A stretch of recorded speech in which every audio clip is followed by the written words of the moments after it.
নমস্কার বন্ধুরা, আশা করি সবাই খুব ভালো আছো। শুভমিতা ব্লগে সবাইকে স্বাগত জানাই। আজকে তোমাদের সাথে শেয়ার করব পালং শাক দিয়ে মাছের তেলের রেসিপি ভাজা মশলা দিয়ে। এই ভাজা মশলা তোমরা যদি এই রান্নাতে ব্যবহার করো তাহলে কিন্তু রান্নার স্বাদ ও গন্ধ সম্পূর্ণ বদলে যাবে। তবে বন্ধুরা, তোমরা কিন্তু বাড়িতে অবশ্যই একবার হলেও এইভাবে মাছের তেল দিয়ে পালং শাক রান্না করে দেখো, তারপর আমায় কমেন্ট করে জানিও রেসিপিটা তোমাদের কেমন লাগলো। তাহলে চলো বন্ধুরা, রেসিপিটা দেখে নেওয়া যাক। রেসিপিটা কেউ স্কিপ করো না। স্কিপ করলে আমি কি পদ্ধতিতে রেসিপিটা বানালাম বা কি মশলার অ্যাড করলাম সেটা তোমরা মিস করে যাবে, তখন হয়তো রেসিপিটা খেতে এতটা ভালো হবে না। এখানে আমি প্রথমেই এক আঁটি পালং শাক নিয়ে নিয়েছি আর কিছুটা পরিমাণে মাছের তেল নিয়ে নিয়েছি। তোমরা কাতলা মাছ বা রুই মাছ যে কোনো মাছের তেল নিতে পারো। মাছের তেলটা ভালোভাবে ধুয়ে নিয়েছিলাম, এরপর মাছের তেলটা একটু পরিষ্কার করে নিচ্ছি। মাছের তেলের দেখো নাড়িগুলো হাতে করে টান দিলেই সুন্দরভাবে বেরিয়ে আসছে। ঠিক এইভাবে টেনে টেনে কিন্তু নাড়িগুলো ফেলে দেব আর মাছের তেলটা রেখে দেবো। নাড়িটা দেখো হাতে করে টান দিতেই বেশ কিছুটা উঠে এলো। ঠিক এইভাবেই দেখো, এরপর তোমাদের একটু দেখিয়ে দিচ্ছি। নাড়িগুলো দেখো আর নেই বললেই চলে, তবে খুবই অল্প যেটুকু রয়েছে হাতে করে যেটুকু তোলা যাচ্ছে আমি সেইভাবে কিন্তু তুলে নাড়িটা ফেলে দিচ্ছি। তারপর মাছের তেলটা ভালোভাবে আবারও একবার পরিষ্কার করে ধুয়ে নিচ্ছি, তারপর ফেরত আসছি। ঠিক এইভাবে করেই প্রত্যেক কটা নাড়ি পরিষ্কার করে ধুয়ে নিয়েছি। এরপর মাছের তেলের মধ্যে দিয়ে দিলাম স্বাদ অনুযায়ী লবণ আর অল্প একটু হলুদের গুঁড়ো। এরপর মাছের তেলটা ভালোভাবে মেখে নিচ্ছি। মাছের তেলটা মাখা হয়ে গেলে প্রায় 5-7 মিনিটের জন্য একটু রেস্টে রাখবো, যাতে এই মশলাগুলো ভালোভাবে মিশে যায়। আর মাছের তেল থেকে কিন্তু অল্প একটু জল ছাড়বে, সেই জলটাও ফেলে দেব। এদিকে দেখো পালং শাকগুলো বেশ একটু বড় বড় টুকরো করে কেটে নিয়েছি, কারণ তা না হলে পালং শাকটা একদমই গলে যাবে। বড় বড় টুকরো হয়ে যাওয়ার পর আবারও পালং শাকটা ধুয়ে পরিষ্কার করে জলটা ঝরিয়ে নিয়েছি। এদিকে নিয়েছি আলু আর বেগুন। আলুটা তুলনামূলকভাবে বেগুনের থেকে বেশ অনেকটা ছোট টুকরো করে কেটেছি, যাতে একসাথে সমস্ত সবজি ভালোভাবে সেদ্ধ হয়ে যায়। কড়াই গরম করে প্রথমে একটা স্পেশাল ভাজা মশলা বানাবো। আমি কিন্তু যেই পরিমাণে সবজি নিয়েছি সেই বুঝে মশলাটা দিয়েছি। তোমরা যদি সবজির পরিমাণ কম বেশি করে নাও, সেই ক্ষেত্রে কিন্তু তোমাদের মশলার পরিমাণটাও কম বেশি করে নিতে হবে। প্রথমেই দিয়েছি হাফ চামচের থেকে একটু বেশি পরিমাণে হলুদ সর্ষে, হাফ চামচের থেকে একটু কম পরিমাণে দিয়েছি 5 ফোড়ন, আর 5 ফোড়নের মতোই সম পরিমাণ দিয়েছি গোটা জিরে। যখন চিটপিট করে ভালোভাবে মশলাটা ফুটে উঠেছে, এরপর এটা নামিয়ে রাখলাম। কড়াই গরম করে আবারও দিয়ে দিলাম বেশ কিছুটা সর্ষের তেল। তেলের পরিমাণ তোমরা তোমাদের পছন্দ মতো কম বেশি করে নিও। তেল গরম হয়ে যাওয়ার পর প্রথমেই অল্প একটু 5 ফোড়ন দিয়ে দিয়েছি। 5 ফোড়নটা ভাজা হয়ে যাওয়ার পর দিয়ে দিলাম দুটো মাঝারি সাইজের পেঁয়াজ, একটু বড় করে ডুমো করে কেটে নিয়েছিলাম। পেঁয়াজ কুচির সাথেই দিয়ে দিচ্ছি কয়েকটা ফাটিয়ে নেওয়া কাঁচা লঙ্কা। এরপর এগুলো নাড়াচাড়া করে হালকা করে ভেজে নিচ্ছি। এইদিকে দেখো ভাজা মশলাটা কিন্তু একদম মিহি করে গুঁড়ো করে রেখে দিয়েছি। পেঁয়াজটা যখন হালকা লালচে রং ধরে গেছে, তারপর দিয়ে দিয়েছি বেশ কয়েক কোয়া থেতো করে নেওয়া রসুন। রসুনের পরিমাণটা কিন্তু একটু বেশি দিয়েছি, তাহলে খেতে বেশ ভালো লাগে। রসুন দিয়ে নাড়াচাড়া করে হালকা করে ভাজা হয়ে গেলে দিয়ে দিলাম কেটে রাখা আলু বেগুন আর স্বাদ অনুযায়ী লবণ। এরপর লবণ দিয়ে নাড়াচাড়া করে আলু বেগুনটা হালকা করে একটু ভেজে নিচ্ছি। এখন কিন্তু ঢাকা চাপা দেওয়ার দরকার নেই, তাহলে একদম গলে যাবে। ঢাকনা ছাড়াই যখন একটা হালকা লালচে রং ধরে গেছে আলু বেগুনের মধ্যে, এরপর দিয়ে দিলাম লবণ হলুদ মেখে রাখা মাছের তেল। মাছের তেল দিয়ে আবারও খুব ভালোভাবে মিশিয়ে নিয়েছি। মাছের তেল দিয়ে নাড়াচাড়া করতে করতেই কিন্তু এরপর বেশ কিছুটা তেল ছেড়ে আসবে।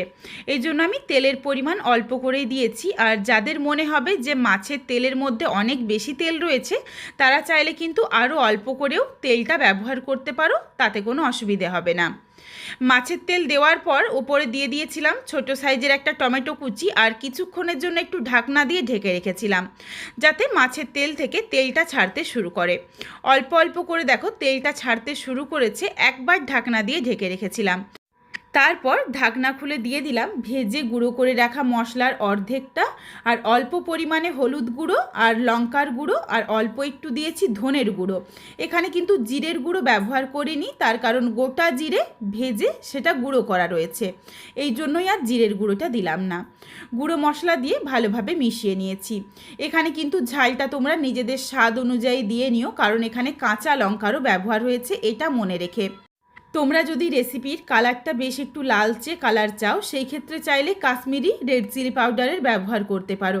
তবে আমার মনে হয় মাছের তেল পালং শাকের সাথে রান্না করলে লালচে রঙের কোনো দরকার হয় না, তাহলে আবার পালং শাকের যে একটা সুন্দর সবুজ রঙ সেটা নষ্ট হয়ে যাবে। বেশ কিছুক্ষণ নাড়াচাড়া করে দেখো বেশ একটু ভাজা ভাজা করে নিয়েছি। এখানে কিন্তু ঢাকা চাপা একদমই দিইনি।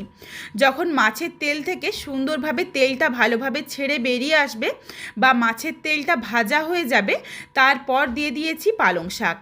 এরপর পালং শাক দিয়ে নাড়াচাড়া করে কিছুক্ষণের জন্য ঢাকনা দিয়ে ঢেকে রাখবো। এই পালং শাকের জলের মধ্যেই কিন্তু ভালোভাবে সমস্ত সবজি বা পালং শাকটা সেদ্ধ হয়ে যাবে। খুব বেশি কিন্তু একদমই সময় লাগে না রান্নাটা হতে, অল্প সময়ের মধ্যেই রান্নাটা হয়ে যায় আর খেতেও বেশ ভালো লাগে। এখানে ধরো যারা মাছের তেল খেতে পছন্দ করো না, তারা চাইলে মাছের মাথা দিতে পারো, বা চাইলে ছোট চিংড়ি মাছ দেওয়া যেতে পারে, সেগুলোতেও কিন্তু বেশ ভালো লাগে খেতে। রান্নার পদ্ধতিটা কিন্তু একই রকম থাকবে, শুধুমাত্র মাছটা বা মাছের মাথাটা সেই ক্ষেত্রে তোমাদের ভেজে তুলে নিয়ে একটু দেরিতে ব্যবহার করতে হবে, যখন পালং শাক দেবে সেই সময়, ঠিক তার আগেটাতে। পালং শাক দিয়ে নাড়াচাড়া করে দেখো বেশ কিছুক্ষণ ঢাকনা দিয়ে ঢেকে রেখেছিলাম, অনেকটা জল ছেড়ে এসেছে। এরপর ঢাকা চাপা দিয়ে রান্নাটা করে নিচ্ছি যতক্ষণ না অবধি সমস্ত সবজি আর শাকটা সেদ্ধ হয়ে যায়, আবারও কিন্তু তেলটা ছেড়ে বেরিয়ে আসবে। এই রান্নাতে কিন্তু এক ফোঁটাও জলের ব্যবহার হবে না, শাক সবজির জলেই কিন্তু সুন্দরভাবে সমস্ত সবজিটা সেদ্ধ হয়ে যাবে। এখানে যেমন আমি আলু বেগুনের ব্যবহার করেছি, তোমরা চাইলে শীতের সবজির মধ্যে অল্প একটু শিম দিতে পারো, বা তোমাদের পছন্দ মতো ফুলকপির যে কোনো সবজি কিন্তু ছোট ছোট করে কেটে দেওয়া যেতে পারে, সেটাও খেতে বেশ ভালো লাগবে। সুন্দরভাবে দেখো সমস্ত কিছু সেদ্ধ হয়ে গেছে। এরপর রেসিপিটা নামিয়ে নেওয়ার আগে দিয়ে দিলাম সামান্য একটু চিনি। চিনিটা কিন্তু অবশ্যই দিও, তাহলে টেস্টটা ব্যালেন্স হয়ে যাবে। চিনি দিয়ে আবারও বেশ কিছুক্ষণ ঢাকনা দিয়ে ঢেকে রেখেছিলাম। রেসিপিটা একদম রেডি, তেলটা দেখো বাইরে ছেড়ে বেরিয়ে এসেছে। এরপর দিয়ে দিলাম বাকি যেটুকু ভেজে গুঁড়ো করে রাখা মশলা ছিল। মশলা দিয়ে নাড়াচাড়া করে খুব ভালোভাবে মিশিয়ে নিলাম। তোমরা চাইলে কিন্তু নামিয়ে নেওয়ার আগে বেশ কিছুটা পরিমাণে ফ্রেশ ধনেপাতা কুচি দিয়ে নিতে পারো, সেটাও খেতে বেশ ভালো লাগবে। তবে আজকে আমি আর কুচনো ধনেপাতার ব্যবহার করলাম না, তার কারণ এই ভাজা মশলারই সুন্দর একটা গন্ধ আসে। একদমই দেখো জলটা নেই, খুব ভালোভাবে কিন্তু জলটা শুকিয়ে নিতে হবে, তা না হলে খেতে বেশি ভালো লাগবে না। এরপর রেসিপিটা নামিয়ে নিয়েছি। বন্ধুরা, তোমরা কিন্তু বাড়িতে অবশ্যই একবার হলেও যে কোনো শাক সবজি দিয়ে তোমাদের পছন্দ মতো মাছের তেল, মাছের মাথা বা চিংড়ি মাছ যে কোনো কিছু দিয়েই একবার এই পদ্ধতিতে রান্নাটা করে দেখো, গরম ভাতের সাথে অপূর্ব লাগে খেতে। বন্ধুরা, তোমরা কিন্তু বাড়িতে অবশ্যই একবার হলেও রেসিপিটা বানিয়ে আমায় কমেন্ট করে জানাতে ভুলো না যে রেসিপিটা তোমাদের কেমন লাগলো। এই ভাজা মশলা দেওয়ার জন্য রেসিপির স্বাদ ও গন্ধ সম্পূর্ণ বদলে যায়। আশা করছি রেসিপিটা তোমাদের ভালো লেগেছে। রেসিপিটা তোমাদের যদি ভালো লাগে তাহলে লাইক করো, শেয়ার করে বন্ধুদের দেখার সুযোগ করে দিও। তোমরা যদি আরও এইরকম নিত্য নতুন ঘরোয়া রেসিপি পেতে চাও, তাহলে অবশ্যই আমার চ্যানেলটিকে সাবস্ক্রাইব করে পাশে থাকা বেলটি অন করে অল নোটিফিকেশান অন করে দিও, যাতে আমার প্রত্যেকটা রেসিপির নোটিফিকেশান সবার প্রথমে তোমাদের কাছে পৌঁছে যায়। আবারও খুব শীঘ্রই হাজির হচ্ছি নতুন কোনো এক ঘরোয়া রেসিপি নিয়ে। পরবর্তী রেসিপি দেখার আমন্ত্রণ রইল। পুরো ভিডিওটা দেখার জন্য অনেক অনেক ধন্যবাদ। সবাই ভালো থেকো, সুস্থ থেকো।